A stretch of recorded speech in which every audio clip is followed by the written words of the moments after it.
So, power is one of the most important things in boxing. Some people have it, some people don't. And I'm going to be ranking. I'm going to be doing a tier list ranking which boxers do and which boxers don't.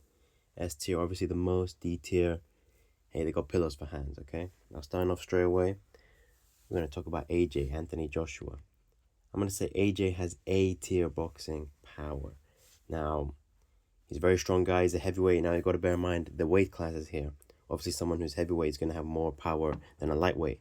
But if someone's a lightweight and they're more consistently knocking people out, then that's more impressive. Now, AJ, he is consistently knocking people out. That is for sure. He's always had power since even the amateurs. But I don't think it's something that he's able to utilize well, and it isn't displayed as a complete one punch knockout. It isn't displayed like he's dominating these guys and then get the power knockout or one shot KO on the chin. You don't want to get hit by this guy. We've seen plenty of people go to decision against him, and we've seen the power sort of fade at times when his cardio is reduced.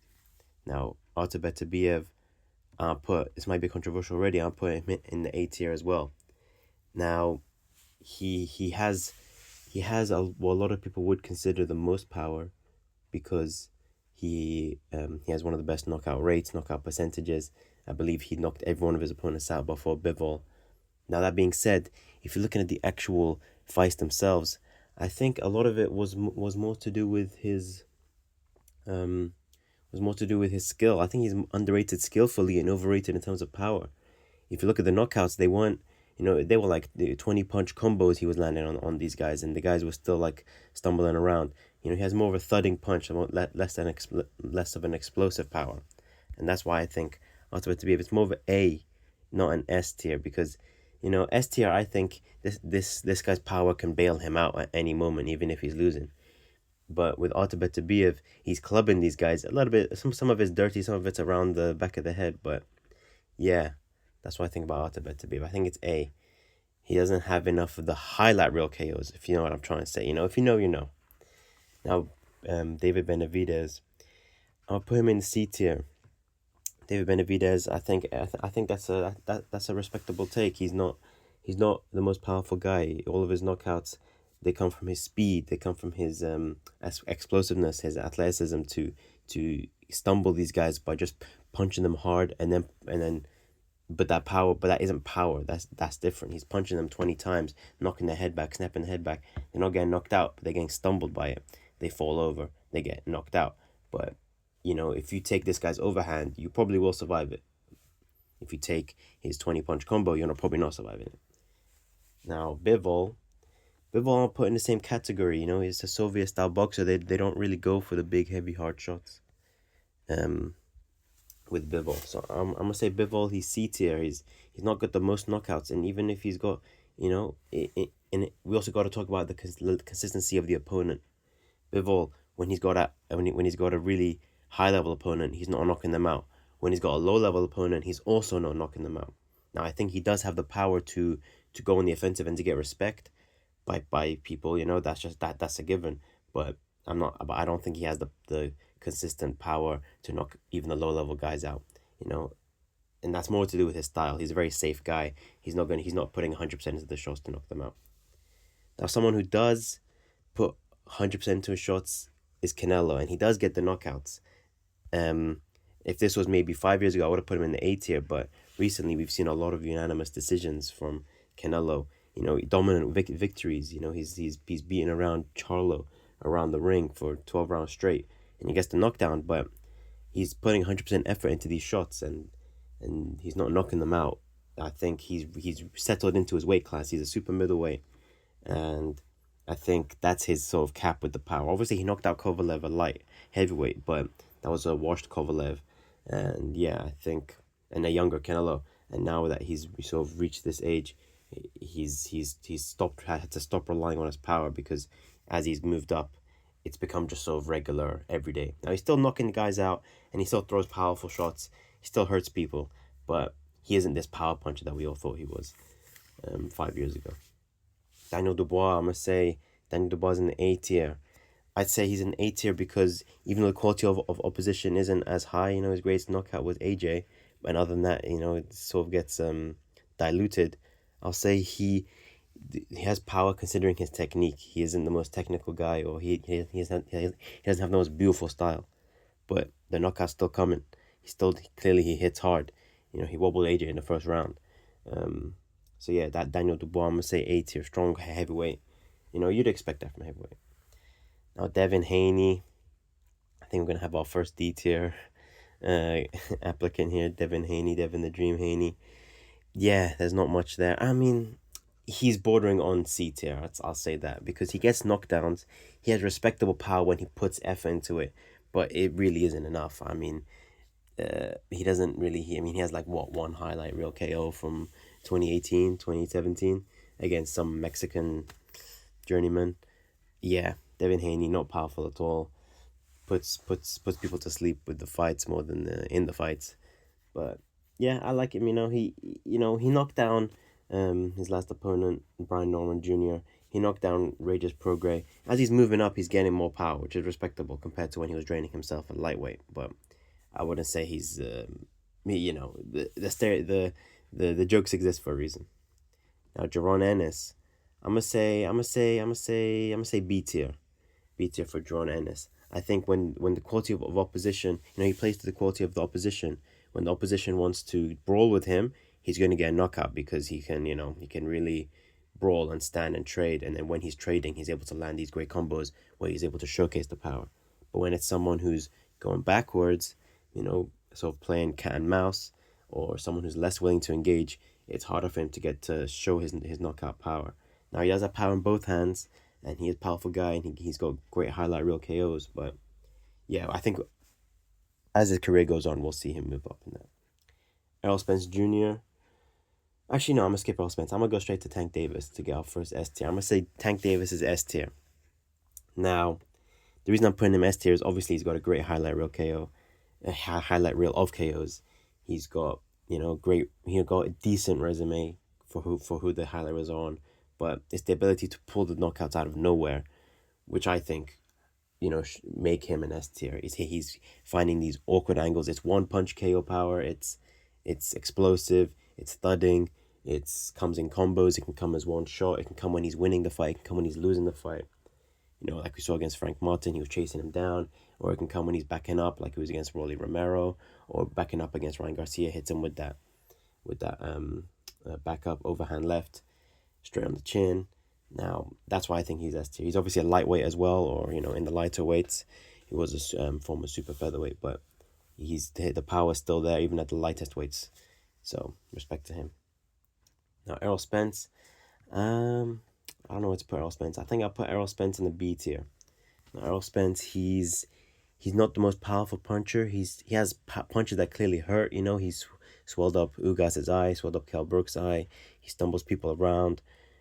He dropped Sean Porter. He has respectable power, but he's not getting these highlight reel knockout KOs when it matters. And he's a welterweight, So that's sort of where the power, that's the weight division where you sort of expect power, and you can expect a lot of KOs at welterweight, and you're just not getting that.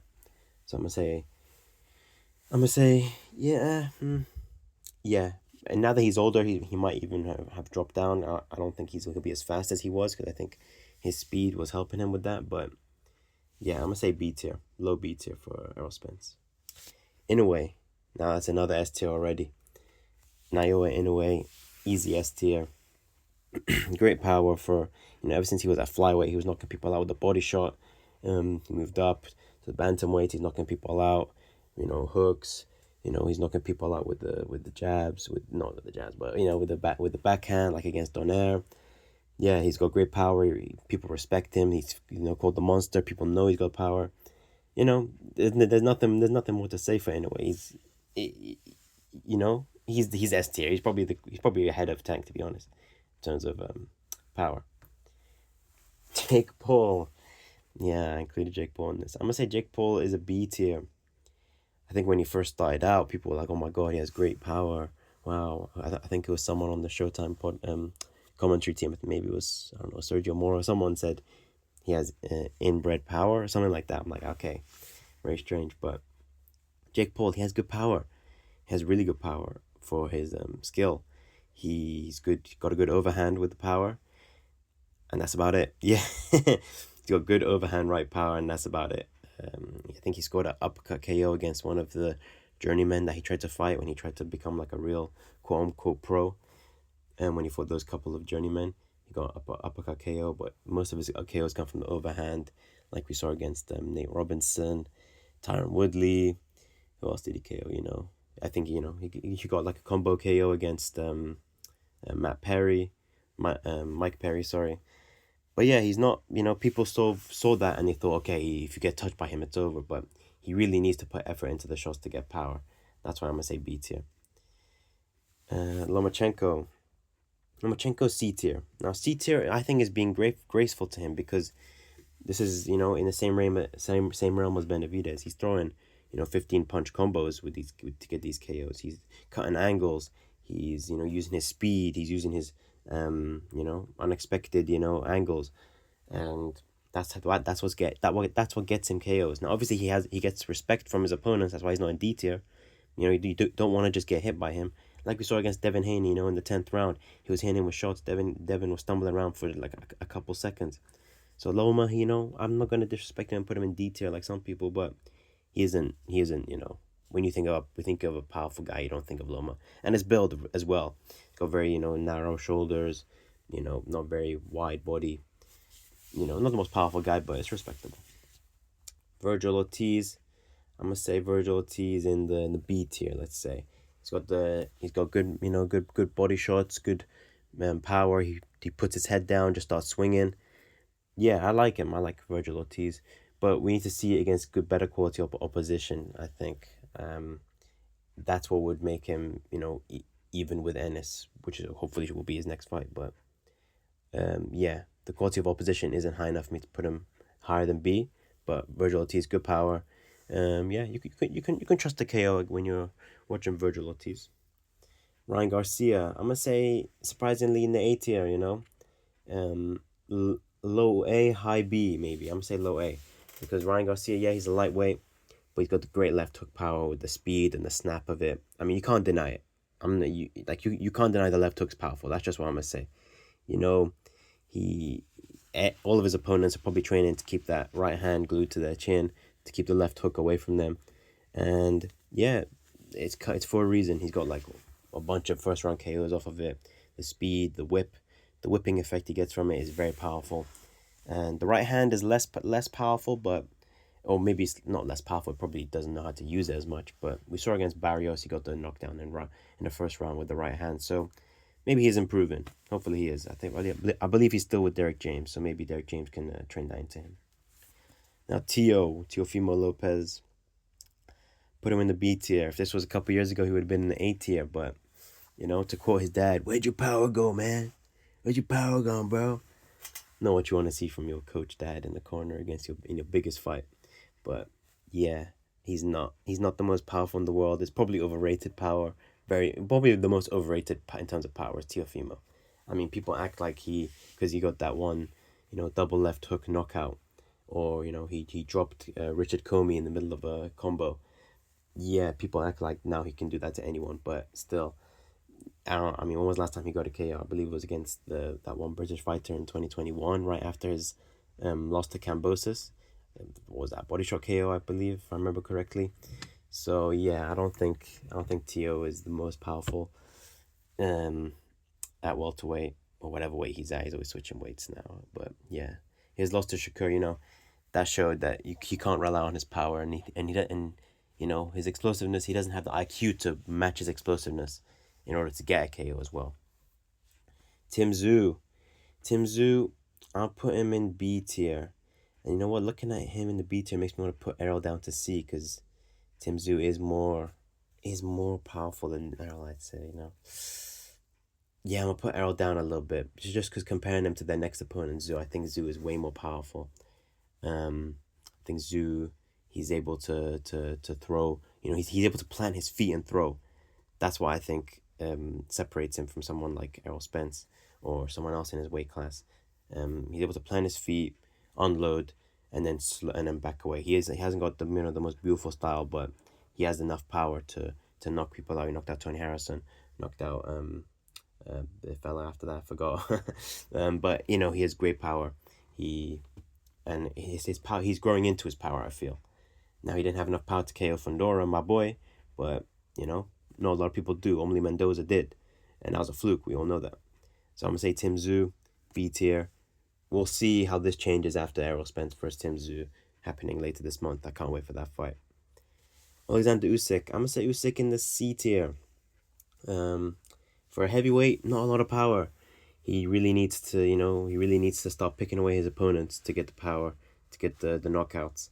He got the 12-round KO over Tony Bellew. He got the 11-round controversial KO against Rico Verhoeven. He got, I think it was around 5 KO against Daniel Dubois. That was in the second fight. So he is capable, because he's a heavyweight. If he touches the chin, in the right angle, right moment, with the right amount of oomph behind it, he can get the KO. But that's every heavyweight.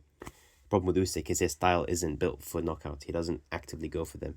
He goes for the outboxing. He goes for the technical, slick movements. His footwork is great. He's throwing more jabs than he's throwing more power shots. So that's why I'm putting him in C tier, because it's showing. If he wanted to, like we saw against Rico, his back was against the wall. He can get the KO. But for a heavyweight, you'd expect a bit more. Now, obviously, that's no disrespect to him. Usyk is still probably the greatest heavyweight of this generation. So, Wilder. Now, this is a tentative S tier. If this was, like I said, before he started losing to Fury, it would be a definite S tier. But now it's a tentative S tier. I'm going to say he's S tier because, he has the touch of death. He can be losing against, Ortiz. Bam. Takes the ghost with him, sprays his sweat everywhere. Knocks him out, folds him. He can be losing against Fury, 12-round KO, gets the knockdown. Obviously, he didn't win that fight, it was a draw, but he's able to pull out the KO, the power, with not the best technique, while he's gassed, while his opponent's beating him down, while he's on the back foot, he's able to get a KO. He's able to get first-round KO, he's able to get a 12-round KO. And yeah, he's heavyweight, so you'd expect it, but he's also being outweighed by a lot of these guys. A lot of his time at heavyweight is to 220. He's fighting guys who are 240, 250. I think Tyson Fury was 260 in one of their fights, and he's still knocking them down. Tyson Fury fight in the third one, you're like, okay, Tyson got the early knockdown. He's gonna, it's over. But then he comes back, sends ripples down his fat body. Wow, we got one of the greatest wars in modern heavyweight boxing history. So, Wilder, a lot of people don't like him. I don't blame them. He can be a bit arrogant, egotistical at times, but yeah, he's still got the power. You can't deny it. He's like 41 now, and his last fight against Derek Chisora wasn't the most incredible fight, but he still showed, that Derek has a good chin, and Wilder still showed that even in his really, really washed state, he still has power. And I'm gonna take the historical context into it. I gotta respect the historical context. This guy, he started boxing at 21. It's God-given power. I'm gonna say he's S tier. That's Wilder. He's S tier. Xander Zayas, let's say B tier. I'm gonna say B tier. I think now that his opponents are improving in quality compared to when he first started at top rank, he's finding it hard to get the KOs, but he still has power. If he finds the right shot, it's over for you. But like we saw, he rocked Boots Ennis in that third round of the amazing fight last week. But I still think he hasn't got the great power that the rest of the division has. Zhilei Zhang, I'm gonna say A tier. I'm gonna say A tier for Zhang. Another heavyweight. I'm gonna say B tier actually. He's got thudding power, but he doesn't have explosive knockout power. Now you can have a combination of both, but he doesn't really have explosive power. Now that makes sense. He's like 260. I believe he's 260, and he fought Wilder when he was 260, but he doesn't have the speed to go with it to make a big explosive KO, and that weighs him down. That weighs him down the scale. And also, when he's down in the fight, he will also kind of sort of retreat, and the power isn't there when he's losing. Like we saw against, he knocked down Filip Pergovic, I believe it was twice, but he wasn't able to capitalize on those knockdowns. And a real heavyweight who was in the S and A tier definitely would have knocked him out after getting 2 knockdowns. So that's why I'm gonna put Zhang in the B tier. And he's getting old, and he started his career very late, so we don't have much to go off of in terms of great KOs. He obviously had the great KO against Joyce two of them. He had the TKO and then he had the KO. So that's respectable because Joyce had a great chin, but that's sort of carrying him at the moment with this B tier pick. Now my boy Fundora, I'm ashamed to put him in C tier. Is he more powerful than Zoo? I don't think he is. I'll put him in C tier. A lot of his work comes from his annoying jab, from his annoying reach, from him catching his opponents, while they're stepping forward into him so he can get the uppercut.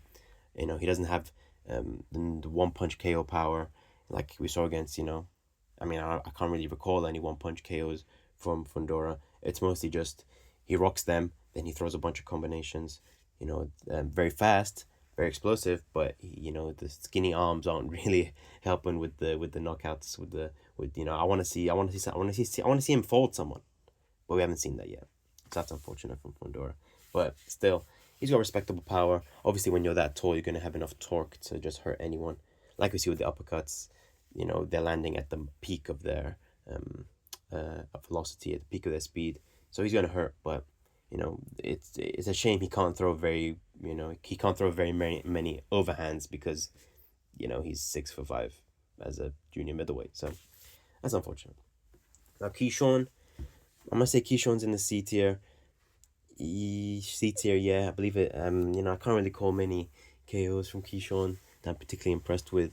I believe he got against the Ukrainian boxer Derevchenko with the body shot KO, but body shot KOs, that's less power and more placement. Yeah, I feel like he's able to coast to a decision too often for him to use his power and showcase his power. So, yeah, Tyson Fury, I'm also putting in the C tier. For someone who's so big, you'd expect more power, and he just doesn't have that power. For someone who's 260, 250, when he fought Wilder in that second fight, we all thought, wow, he changed his style amazingly. The Kronk style, Sugar Hill, Tyson had to finally use his power, but that clearly didn't materialize for the rest of his career. We saw against his last fight against the Dagestani fella.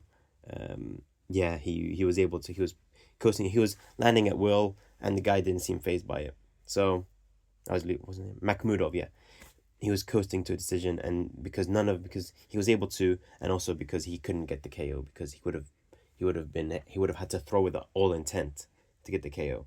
You know what I'm trying to say? He would have had to throw with intent to get himself out of position, which would have possibly led to him being in danger. But with another heavyweight, like AJ, he's able to throw with power because he trusts that he doesn't need to go 100% and KO someone. Does that make sense? But Fury, I don't think anyone's going to disagree with that decision. C tier. Last guy, Shakur Stevenson, I'm putting in D tier. Yeah, you got to agree with that, I think. Shakur Stevenson, not the most powerful. Not very powerful at all, to be honest. I can't recall the KO. He KO'd that one English electrician, I think he was, or a plumber, like literally an electrician or plumber part-time. But the body shot, like I said, that's less powerful. That's more placement. What else did Shakur do? I think he dropped a few people. He dropped that one Japanese fighter when he moved up to lightweight. Wow. Yeah. Yeah. Maybe it's because he hasn't gone out of, second gear in any of his fights. Like against Valdez, he coasted in first gear. Maybe because, he takes it so easily, he hasn't had to reach into his tool bag and use his power. But, at this stage in your career, I expect more power from you. So, yeah. He was, even his decision wins. Let's take the winner against Teofimo.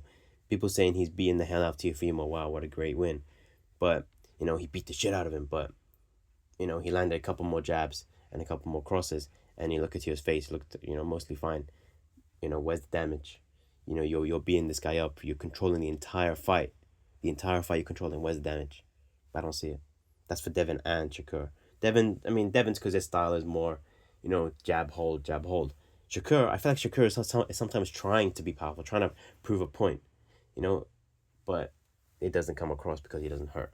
He got into that one street fight, and the CCTV showed him throwing 3 uppercuts on a guy who was on the ground, and he couldn't even KO the guy on the ground. So that's my argument right there for Shakur. But yeah, that's my tier list. Bit of a long one, but yeah. Let me know what you guys think. I'm sure I butchered some of my reasonings, but I think I got the overall gist of the tier list right. So let me guys know what you think. Do you agree? Do you disagree? Maybe it's going to be controversial for some of you, like my previous one, but yeah, I think it's a good list. I wouldn't really change much here. Let me know. Like, comment, sub. See you.